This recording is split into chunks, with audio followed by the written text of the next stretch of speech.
Have you ever heard a silence so loud it felt like it was watching you, waiting for you to speak so it could swallow you whole? My name is Ada. I'm 24 years old, and I grew up in a township where everyone knew each other, but nobody really knew anything. We lived close. Too close. Walls were thin, secrets were thick, and people learned early not to ask questions. Because in our town, asking questions could get you noticed. And being noticed could get you taken. It started slowly. One girl. Then another. Always young women. Always at night. Always someone people said was too curious or too outspoken. At first, we blamed kidnappers, human traffickers, ritualists. The usual fears we whispered about when the power went out and the streets turned black. But deep down, we all knew something didn't add up. Because there were no signs of struggle. No broken doors. No screams. Just silence. I remember the night it became real for me. My friend, Zainab, went missing. She was 22. Loud. Fearless. The kind of girl who would argue with a police officer if she felt he was wrong. The kind of girl who laughed too hard, spoke too fast, and never, ever kept quiet. The last time I saw her, she said something that still makes my skin crawl. She leaned close to me and whispered, "Ada, something is wrong in this town. People are pretending not to see it." I laughed it off. Told her she was watching too many conspiracy videos. She didn't laugh. That night, she disappeared. No noise. No struggle. Just gone. The next morning, her door was wide open. Her phone was on the floor. Still charging. Still warm. Like she had just stepped out. But she never came back. People gathered. Cried. Prayed. Then they went home. And just like that, the silence returned. Days turned into weeks. More girls vanished. The police came, wrote reports, and left. No answers. No suspects. And then, something happened that changed everything. A girl came back. Her name was Ifeoma. When they found her, she was sitting by the roadside at the edge of town. Barefoot. Dirty. Shaking. Alive, but not really. They said she had been gone for almost a month. I went to see her 2 days later. I wish I hadn't. She sat in her mother's living room, staring at the wall. Not blinking. Not reacting. Just there. I called her name softly. Ifeoma. Her head turned slowly. Too slowly. Her eyes met mine, and I felt cold. Not scared. Not shocked. Cold. Like something inside her was missing. She whispered, "They are listening." I froze. "Who?" I asked. Her lips trembled. Then she leaned forward and grabbed my wrist so tight it hurt. "The silent ones." I laughed nervously. "What does that mean?" Her grip tightened. "They don't speak. Ever. Not to us. Not to each other. Only in the ritual." My heart started racing. "What ritual?" She shook her head violently. "No, no. If I say too much, they'll know." I tried to calm her. But then she said something I will never forget. "They took us to a place underground. Not far. Close. Very close. Closer than we think." My chest tightened. "They kept us in rooms. No windows. No light. Only darkness, and whispers inside your head." I swallowed hard. "Whispers." She nodded slowly. "They don't beat you. They don't touch you at first.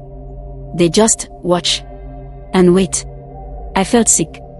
"What do they want?" Her eyes filled with tears. "They break you.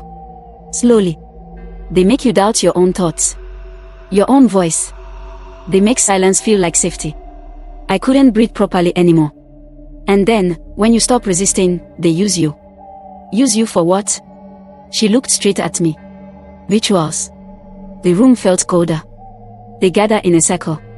All dressed in black. Faces covered. No voices. Only gestures. Only signs. My heart was pounding in my ears. They make you stand in the center.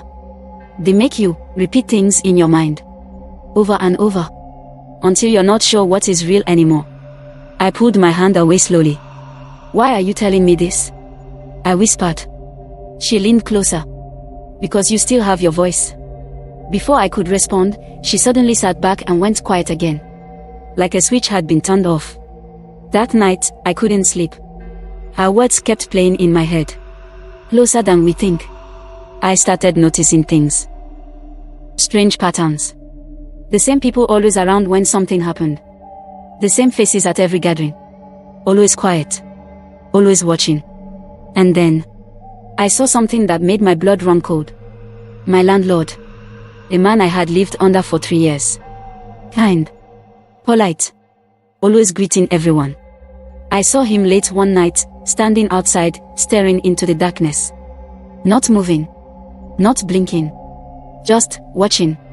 And then another man joined him. They didn't speak. They didn't greet each other. They just stood there. In silence. If you're still watching right now, I need you to do something. Like this video, drop a comment with "I'm paying attention" and share this story. Because stories like this, they survive only when people refuse to stay silent. Because silence is exactly what they want. I couldn't ignore it anymore. So I did something dangerous. I followed him. 2 nights later, I saw my landlord leave again. Same time. Same quiet steps. I stayed far behind. He walked through the narrow streets, past the market, past the abandoned buildings, until he reached an old warehouse I had never paid attention to before. It looked empty. Dead. He knocked once on the metal door. It opened immediately. No hesitation. Like they were expecting him. I waited. Counted to 10. Then I crept closer. The door wasn't fully shut. And what I saw inside, I will never forget. A large room. Dimly lit. People standing in a circle. All dressed in black. Faces covered. No sound. Not a single word. In the center was a girl. Young. Barefoot. Shaking. I almost screamed. But then I saw her face. It was Zainab. My heart shattered. She looked thinner. Empty. Like Ifeoma. But then, she lifted her head. And for a second, our eyes met. And I swear she recognized me. Her lips moved. No sound. But I could read it. Run. I didn't think. I ran. I ran faster than I ever had in my life. My chest burned, my legs screamed, but I didn't stop. I knew they had seen me. I knew. The next morning, Ifeoma was dead. They said it was sudden illness. But I knew. We all knew. Her mother cried. Begged people to ask questions. Nobody did. Because fear had already done its job. But that wasn't the worst part. 3 days later, my landlord knocked on my door. He smiled. Good morning, Ada. My blood froze.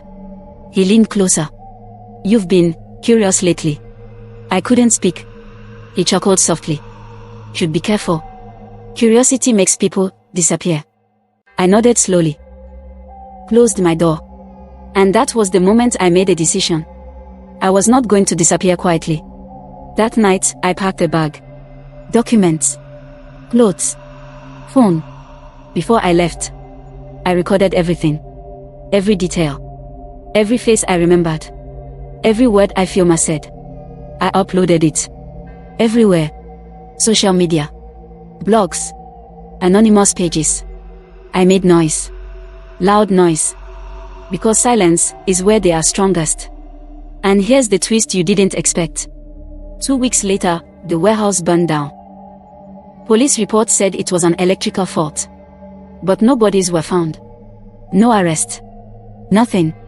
Just ashes. People celebrated. Said the evil was gone. But I knew better. Because yesterday, I got a message. No number. No name. Just one line. You should have stayed silent. And attached to it was a photo. A new location. A new place. In another township. Another circle. Another girl standing in the center. So listen to me carefully. This is not over. It never was. They move. They adapt. They hide in plain sight. Among neighbors. Among friends. Among people you trust. And the only reason they survive is because people choose silence over truth. So if you've made it this far, don't just scroll away. Like this video right now. Drop your thoughts in the comments. Share this story with someone who needs to hear it. And subscribe, because I'm not done telling this story. I will keep speaking. I will keep exposing. Because as long as I have a voice, their silence will never be enough.